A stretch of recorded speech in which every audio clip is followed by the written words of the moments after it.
Please listen carefully. Well, hello, universe, and welcome to the Optimus Daily Update. I'm Christy Hansen. And I'm Summers McKay. We are part of the team behind the Optimus Daily, making solutions the news. We bring you reader-funded solutions news every day in order to change the tenor of news media, social media, and the direction of your day to help us all get focused on what's going right in the world. 7 days a week, we publish positive news stories written by award-winning journalists and delivered online to your inbox and through our social channels. And also, we are sharing these solutions in a commute-worthy, walk-worthy, home office-worthy podcast. Today is Wednesday, the 16th of February, 2022. Happy Hump Day, Christy. How are you? Hi, Summers. I'm great. I'm feeling pretty happy, pretty humpy happy. Maybe that's a little I like too it. much. I like pretty humpy happy. I think that's definitely along with our theme week. But what's got pep in your step today? Why are you feeling so positive? Well, it's sunny here and warm, and Tucker is super sweet, and my son doesn't have COVID yet, even though he got exposed at school this week. Right. And because things are starting to calm down, we're starting to be able to kind of socialize a little bit more. Me and my friends and family who've been afraid to do much together because of this last intensity from Omicron. So that's starting to go away. Right. And I don't know, I feel optimistic. I don't know what's gone into me. It's crazy. I like it. Crazy. But I do feel optimistic. So how about you? How are you doing? I am likewise optimistic. We have I kind of had this Omicron pandemic-y panic situation over the weekend because Brennan got a cold, and then several kids in her class got a cold. I got a cold, and now she and I both kind of have little like sinus infections. And I took COVID tests because I felt it was the right thing to do, even though I was pretty sure we didn't have COVID. But I had this weighted moment of, if I got the test back and it was positive, what was I going to do? Because the very idea of 10 days home with my daughter and I, my husband travels for work and he was traveling at the time, and I wanted him to know if we tested positive, I wanted him not to come home. But yeah, exactly. And so it was, you'd probably have to be quite alone for a while. I found myself dealing with like pandemic stress again, and just that resurgence of it, where that notion that I might have to tell my colleagues, like, guys, I don't know what to do, but I'm without childcare and the baby and I have COVID. So what it reminded me of is, even though there's so much gratitude in the world, and I had an amazing birthday, and Valentine's Day was special, and there's so many cute, happy, wonderful things, there is also this present weighted stress that shows up that's probably affecting all of us on a pretty regular basis without even really knowing. So it's just a moment where I had to care for myself and kind of talk and walk my way through. I did one of those check-ins you and I were talking about, right? I went and sat in my garden and I planted some bulbs and I dug in the dirt and I listened to some classical music, and I just gave myself like a gentle check-in to relieve some of that pandemic stress. So that was on our podcast, I think on Monday, was slowing down is the best way to move forward. So thank you for that advice. So while I am optimistic, it took recentering due to advice received by you, my dear, here on this very podcast. Nice. And I think you're right. We're all suffering with that, the fatigue and the ongoing stress, the chronic stress that's just from the environment of the last couple of years, and all the stopping, what we haven't been able to do, what we want to do and feel awkward doing. I don't know. It's not been fun. And we're coming up on the anniversary, 2 years of this situation. 2 years from the shutdowns and everything. Yeah. So it's been a long haul. But I was also talking to someone who was asking, how the Optimus Daily is doing in all of this. And the simple fact is the Optimus Daily is skyrocketing. We are having millions of people on the site. We are having hundreds and thousands of people connecting with the content on a daily basis. Because people are looking for positive solution-focused news, because people want happy stories about relationships, because people love Animal Crossings, and people love saving our world and helping it look better in the future.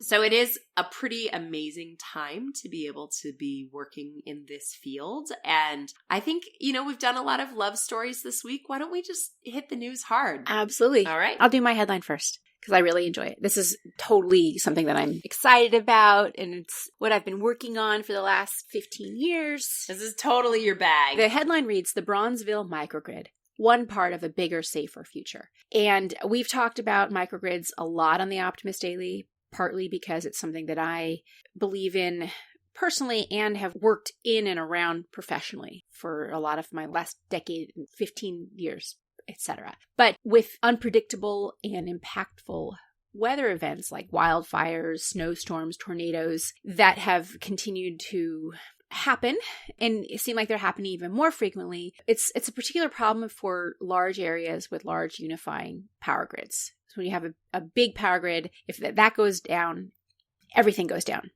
And in fact, you can have like one substation have a fire and take out the power for like 5 states, which happened in 2004, I think. So it's a problem. And now with wildfires in California, the utilities are turning off the power, the long distance transmission lines periodically, as these are the power safety shutdowns. I don't know, PS, whatever. But it's annoying because you can just be without power for days. You guys in Texas had the winter storms, which knocked out your power grid for a week. Yeah. So one solution to this is something called a microgrid, which we've talked about a lot. And this is a sub-grid. It's not a big grid, it's a microgrid. And it can be as small as a house where you have your own solar panels, your own generator, and you can disconnect from the grid and create an island, or you can share power among a whole neighborhood or among a small part of town, or even just a region or a city can have its own power grid, which is smaller and can disconnect or reconnect to other microgrids, and that's distributed energy. And so last month, Commonwealth Edison completed a test of its microgrid in the Bronzeville neighborhood of Chicago. And this is a milestone because it's the largest grid that is actually being operated by a utility in the United States. And it was also connected to the Illinois Institute of Technology and the Department of Energy, I think, broadly. But Bronzeville, which is a historically Black neighborhood, can now function independently of Greater Chicago Energy Grid with its own generators, batteries, and some solar panels also mounted on the roof of apartment buildings. So this was done in concert with the existing utilities. Yes. So these were not these individuals. It was not put on them individually to take on the responsibility. It was a collective action, basically. It was an action done by Commonwealth Edison with support from the Department of Energy and support from the Illinois Institute of Technology. Mm-hmm. So that it's a public-private partnership to build a solution to some of the instability in the aging grid that we're seeing. And this is just an example of where they could do it. And they chose this one neighborhood. I'm not sure why they chose Bronzeville. Maybe just with the way it was situated and where it was located, it was an ideal location. Yeah. But it will also help to make the Chicago grid more resilient going forward. And this particular part of Chicago will be able to create its own power, its own energy, even if the greater Chicago grid goes offline. As I described, a microgrid is just a smaller network of energy sources and loads that connects to the larger grid and that can also disconnect from it so it can function independently. It's much easier to incorporate renewable energy in these smaller grids. And that's one of the reasons that people who are really interested in building the grid for the 21st century are going all in on distributed energy and microgrids, because it's easier to incorporate solar and other renewable resources into a grid like that that's more flexible. With storage, we have to have backup sources of power. Places like Chicago, right? The idea of a solar grid really is only effective during the non-winter months, right? So the idea of having a microgrid working effectively with numerous sources of where this energy comes from, right, so that you're not beholden to any one power source, right? That it is a distributed energy grid. Right. And it adds that resiliency that has been lacking. Mm-hmm. Bigger grids can be kind of fragile. Mm-hmm. And with the batteries too, you can charge those during times of low cost from the regular grid. And then they're ready to go, ready to deploy that energy during times of need or during peak loads, like when everybody gets home from work. and turns on their dishwasher. Right. We continue to work on microgrid strategies for the home that we live in here in Austin, Texas. And coming up, one of the solutions we've featured on the Optimus Daily in the past, which was Graph's solar panels, right? The solar panels that were integrated into the roofing. I think we're going to potentially be installing that in our home. Oh, exciting. Yeah. It is about multiple sources of energy, right? We will also have a generator, right? So we will have solar, we will have a generator, we will have storage, we will have different tools so that we can be grid agnostic when we need to. And, you know, if the grid goes down, we're also safe. And most recently, you know, we just had another small winter freeze here in Austin that wasn't that big of a deal, but everyone thought it was going to be. And it just reminds us all of the fragility because we are about 1 year to the anniversary date of when the grid in Austin, Texas failed, or in all of Texas failed. So this story, it's a poignant story for those of us who are places with grids that are at risk. What about you? What do you've got? What do you have to share today, Summers? Well, I have another story about looking forward to the future of how we can protect our Earth. This one takes me to an ocean. This one takes me somewhere tropical with rainforests. This one takes me somewhere out of the cold winter that I am currently sitting in. My headline reads, "This African country is a guide towards protecting the oceans the right way." So this story is about Gabon, which is here to provide a blueprint for how to quickly and effectively protect coastlines. Lying along the Atlantic coast of Central Africa, Gabon stands out as one of the world's most diligent countries when it comes to protecting the oceans. Boasting a significant number of protected marine areas, the country has actually become a role model for other nations to follow. They announced a new network of marine protected areas, MPAs, in 2014. And they have increased their share of protected areas from 1% all the way to 26% in that time. Wow, that is pretty incredible. I think that the goal globally would be to have about 30%, 30 to 50% of the natural areas protected to really be able to shore up biodiversity. So this is quite close to that. That's wonderful. The question is, you know, how has Gabon been able to actually pull this off, right? Well, it's a combination of collective action that has accelerated progress. This is a quote from Dr. Emma Stokes of the Wildlife Conservation Society. The collective action has accelerated progress, and the country has now committed to a 30 by 30 pledge to protect 30% of its oceans by 2030. This political will and long-term engagement was vital, creating a tipping point toward the effective change. Part of the reason that they're able to do this is because they have a small country with a small population with a largely homogenous political system. It is a very stable environment, but they also understand that the resources of the country are greatly reliant on this ocean. So their vast network of protective areas has been strategically devised to protect essential ecosystems and key populations of marine life, like sea turtles.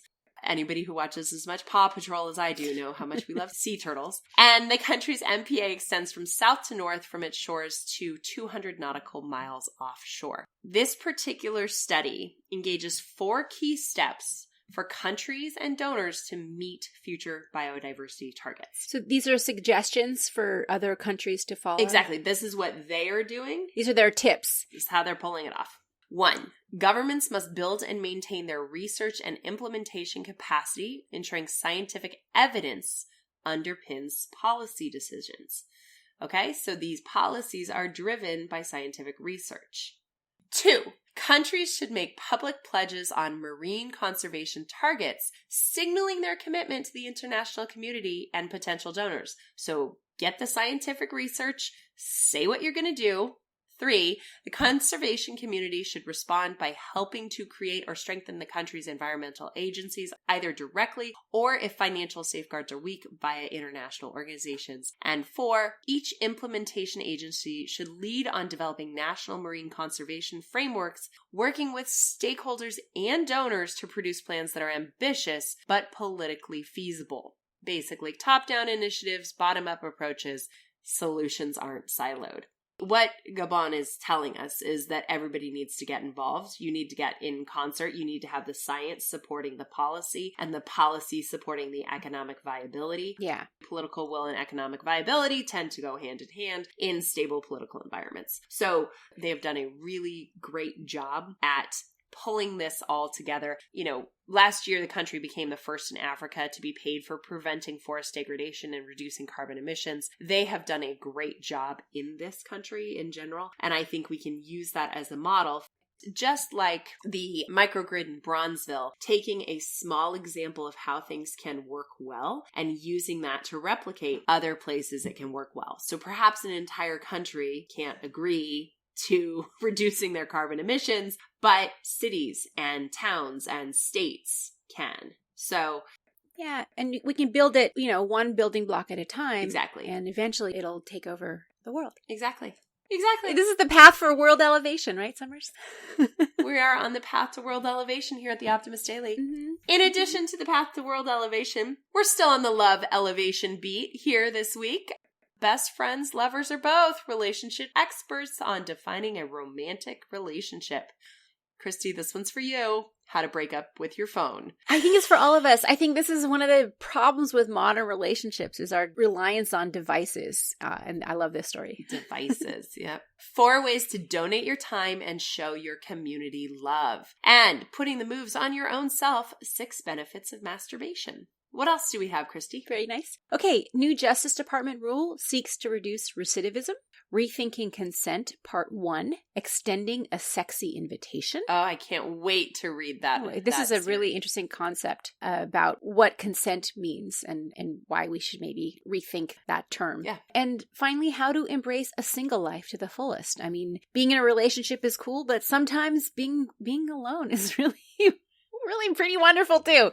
That and more on today's Optimus Daily. Thanks everybody for being here, and thanks for listening to the Optimus Daily Update. We promise to keep sharing positive, solution-based stories with ideas on how you can participate in the changing world and ensure to change for the good. We promise to keep covering current events with accurate, legitimate sources and offering you the information we all need to chart new paths for all of us. And if you have not already, please consider becoming an emissary on theoptimusdaily.com. And for as little as $5 a month, support reader-funded independent journalism. Help us keep the Optimus Daily free to all who need it, supported by those who can. Thanks, everybody. We'll be back tomorrow with more solutions. Gabon. Gabon. Gabon. Gabon.